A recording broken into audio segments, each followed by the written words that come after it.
beautiful creatures of the world, and welcome back to Coffee with Kerri-Lynn. It's a beautiful day in the far north of Maine, up along the Canadian border, in the crown of Maine, and I hope it's a beautiful day wherever you are as well.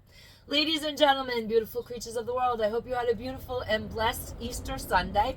We had a terrific holiday here on the homestead. It was lovely, it was quiet, it was perfect, except I ended up with some kind of a crazy sinus infection, so I'm a little nasally today. Sorry about that. We had a snowstorm this weekend that blew through, left about 3 inches on the ground. Terrible, terrible winds. Blew a third tree down in the yard, which made me very sad because my trees are as old as my husband. The lady that lived here prior to us, she was a very holistic person. She lived very close to nature, and she, along with my neighbor, planted all of the trees that surround our property, and they planted it the summer that my husband was born. So we're a little sad that we're starting to lose the trees. It was a super warm winter, and nothing really solidified and froze up correctly. We had a lot of rain, so the ground is really saturated and waterlogged. Mother Nature, she's just done lost her mind this year. She went on vacation, had a few too many margaritas. Now she's sitting in the tequila. We had to end our snowmobile season in Aroostook County in February. It was absolutely horrifying. Anything that could go wrong did go wrong this year. And now we have people already on the ATV trails that are not open. Citizens of Aroostook County, if you are using the ATV trails, knock it the hell off, because you're going to screw it up for those of us who follow the rules. And I would like to get my YouTube video footage from the trails this summer. Thank you very much. Plan on doing quite a few YouTube outings with my audience, so don't mess it up. Don't make the farmers close their fields down, close the trails down that run across their property. They do this as a courtesy for us, and I really, really would enjoy being on the trails this summer. Ladies and gentlemen, beautiful creatures of the world, we're going to talk about the solar event. We are very excited in Aroostook County because we are literally in the trajectory path to have a fantastic viewing of the solar event, provided Mother Nature allows that to happen. Estimates are anywhere between, I've seen wild estimates, they're all over the map, anywhere between 20,000 extra people flocking into the county to 40 to 60,000 extra people coming into the county for the event. Now, a lot of towns up here, a lot of places are having events. They're in Holton, about an hour away. They are having a meditative revival tent where you can go and you can experience the solar eclipse with other human beings, and you can channel your energy and do your meditative practices, do your spiritual practices in the company of others. They're having some cool celebratory events downtown. All the shops are getting in on it. In Presque Isle, there's some viewing places. In Caribou, downtown, they're going to have a viewing place. Loring Air Force Base is going to have a viewing place. I heard a little bit up north is going to have events going on for the eclipse and the economy. Nothing wrong with making a buck off of what's going to be a spectacular event. The hotels are starting to fill up. There's a little apprehension. I was ear to the ground type of thing. A little bit of apprehension because we don't know about the weather during the event. And as far as people from away go, there are many points in Maine that are closer to them where they might stop and not arrive up here, which is kind of a good thing. It's terrible, isn't it? We don't want people from away. We don't mind people from away. We like people. We like people to visit, but we also like y'all to go away. And that's just, we like our peace and quiet here in agricultural country. God's country, as my grandmother used to call it when she came to visit me all those years ago. And we like our peace. We like our quiet. And people from away bring attitudes. Let's just say that. They bring attitudes, and We all don't want them attitudes at our stores, and the rudeness that often comes from them. It's facts. What can I tell you? Ladies and gentlemen, beautiful creatures of the world. As I said, anywhere between 20 to 60,000. That's the numbers. They really don't know.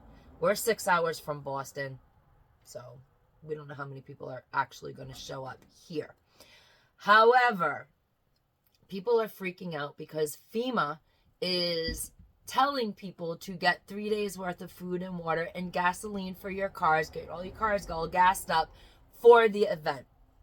There is a very logical explanation for this, ladies and gentlemen, beautiful creatures of the world. The world is not going to end. It's not going to be an apocalypse. There's a lot of conspiracy theories. There's a lot of spiritual connotations, spiritual theories going on. There's a lot of woo-woo talk. And we all know I live in the world of woo-woo. If you haven't been with my channel before, surprise! I am the girl that all the weird things happen to. I'm the weird girl. My life has many events that are stranger than fiction. I cannot explain them to you. I know things I should not know about people that I know, people that I don't know. I know things that may happen.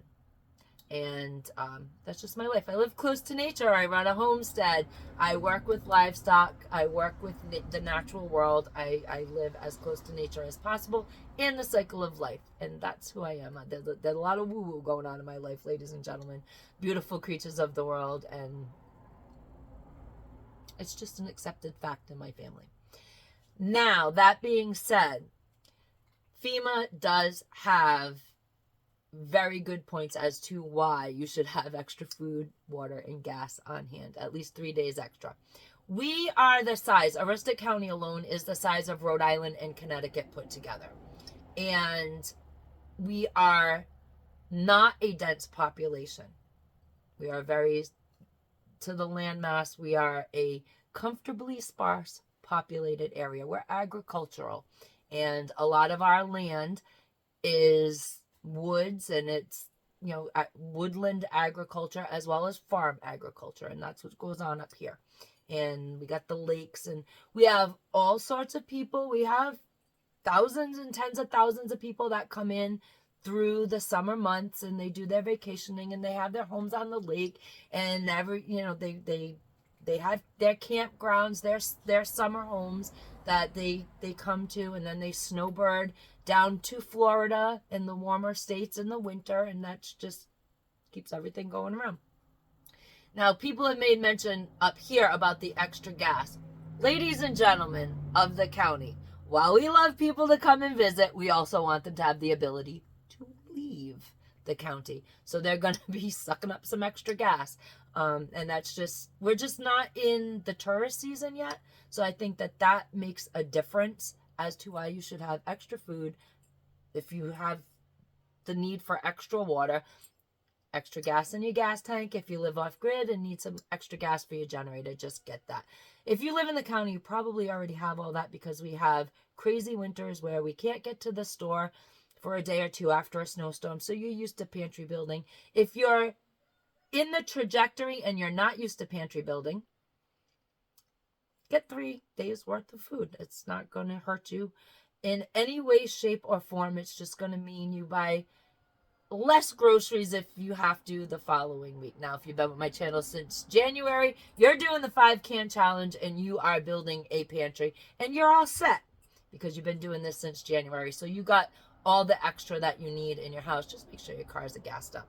What happened up here in the early 20s, you know, when we had supply chain shortages and all that stuff, we had people converging from away. They were running away from the cities.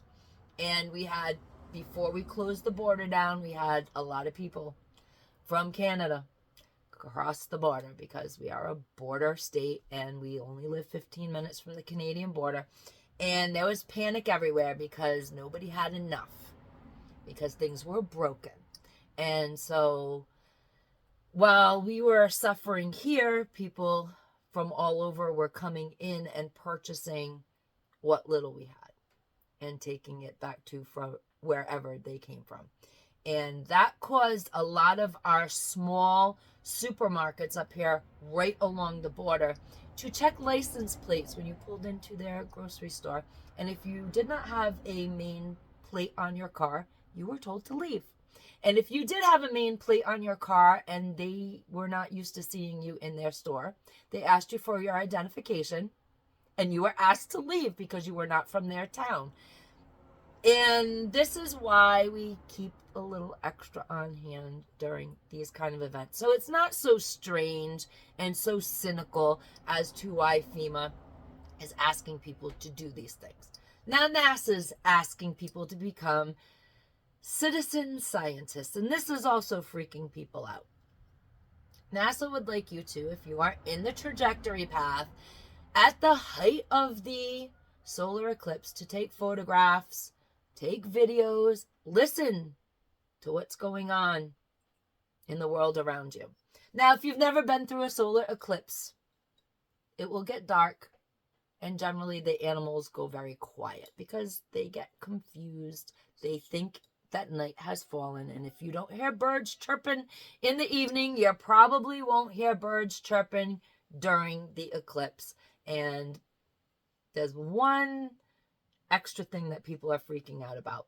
If you have been seeing the videos online on YouTube and on TikTok, I don't have TikTok, but my kids send me the TikTok videos of these severe storms that come in, and people are videoing it, and all of a sudden they hear the horns of Gabriel. Now, this is why people are freaking out that NASA wants people to listen to what is happening during the eclipse. Honestly, if I hear the horns of Gabriel during the eclipse, I don't know how I'm going to react to that. The videos online are absolutely phenomenal of these storms coming in, these angelic type of horns sounding off at the height of the storms. It's absolutely incredible. Natural phenomena, do not know. Military industrial complex testing stuff, do not know. So nobody knows what's causing it. It is happening all around the world. There are many, many videos on it. Google it, watch it. It's absolutely fantastic and absolutely incredible, and absolutely probably something for a Freaky Friday episode to discuss. It's absolutely, it's wild and cool. But that is why people are freaking out, because NASA is asking you to listen to see what you can hear during the eclipse. And those are the videos that are freaking people out. Now, let's face it, more calm, rational heads prevailing. If you're going to be a citizen scientist, NASA can collect a lot more data. There's a website, Google it all up, where you can submit all your data, your photographs, what you heard, your videos, so you can become a citizen scientist. Because science is theories, and the more information, hardcore information that they get, the easier it is to construct their theories and find out if those theories are going to hold any water.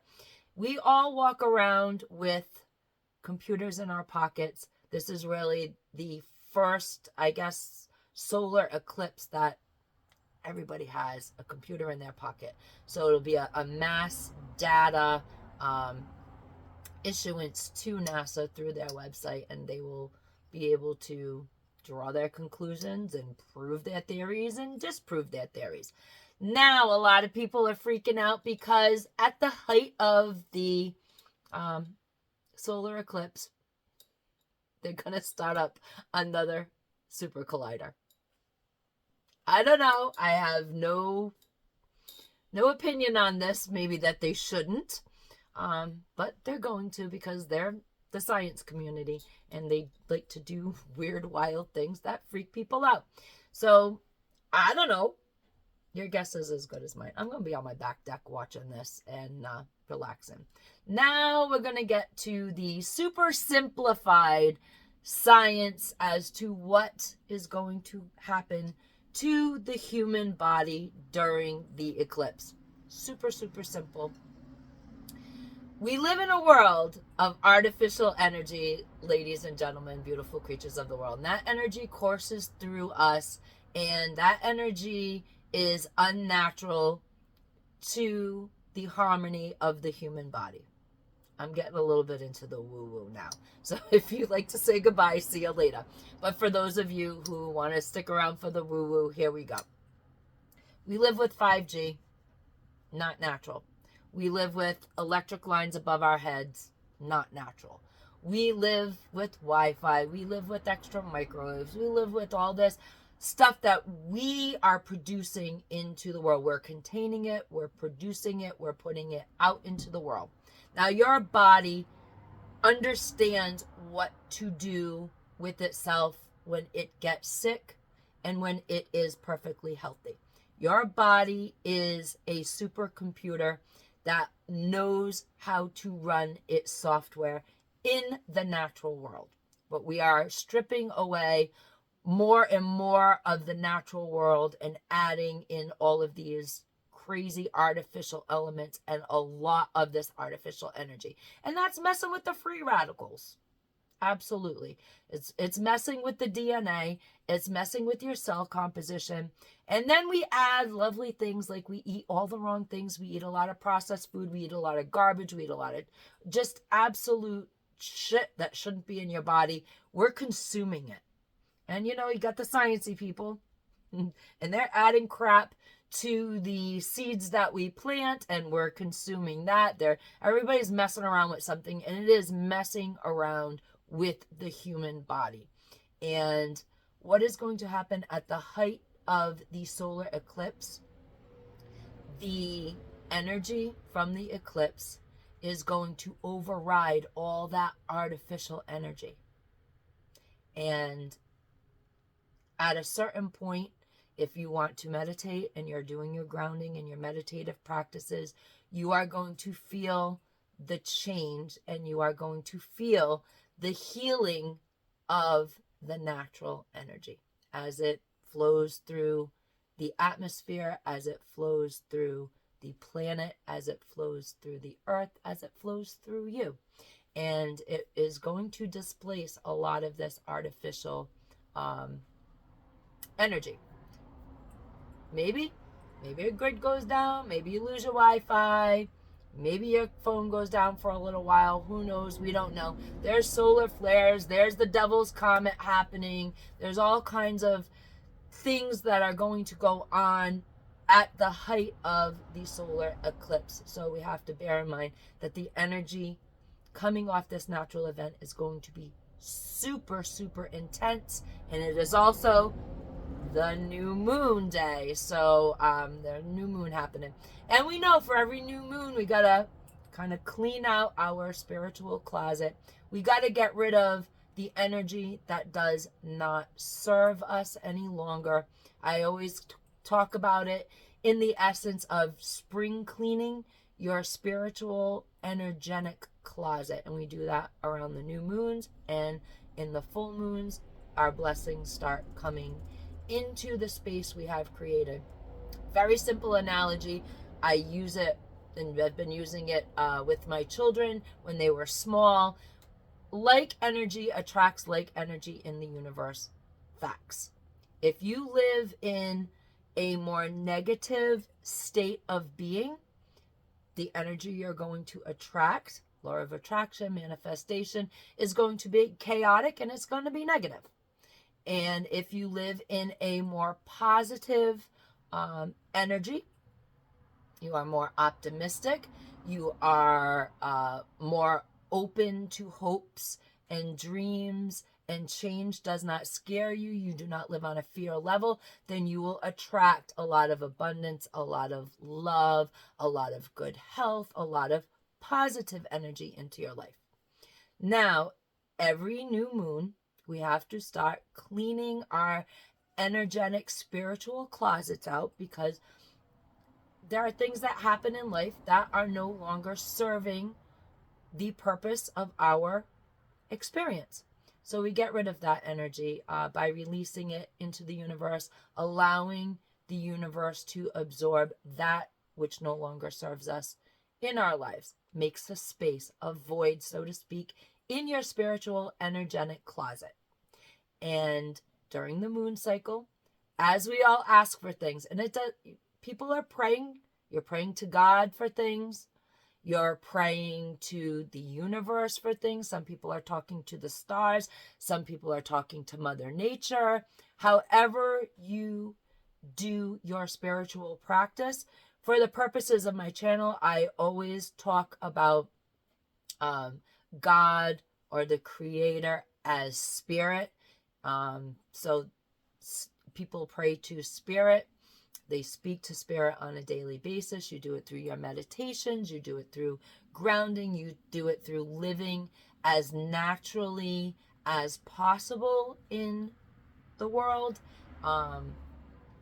And you're asking for things all the time. And sometimes you're getting them and sometimes you're not. Sometimes your closet's too full, ladies and gentlemen, beautiful creatures of the world.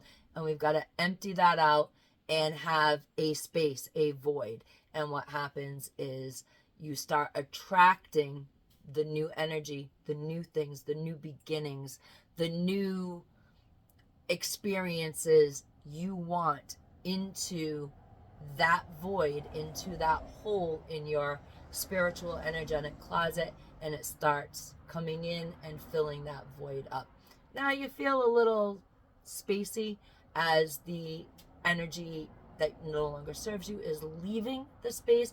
Then you have a few days of a void in the space, and that can feel a little upsetting, a little depressing. Letting things go is never easy. And then you feel a change and you feel a shift, and things start happening again, and you start vibing again with your physical world around you. And those are the things that are going to go on during the eclipse, and it is going to be a very intense day, April 8th, and we're very, very excited that this is happening. So with all that being said, ladies and gentlemen, beautiful creatures of the world, thank you for watching the video. Give me a thumbs up if you're watching me on YouTube or on Rumble. Subscribe to my channel if you're listening on Spotify, iHeartRadio, Amazon Music, YouTube Music, and now Pandora. Thank you for listening to me. Give me a 5-star rating. Doesn't cost you guys anything. It just tells the algorithm I have something y'all want to hear. Ladies and gentlemen, beautiful creatures of the world, carpe diem, because nobody promised you a tomorrow.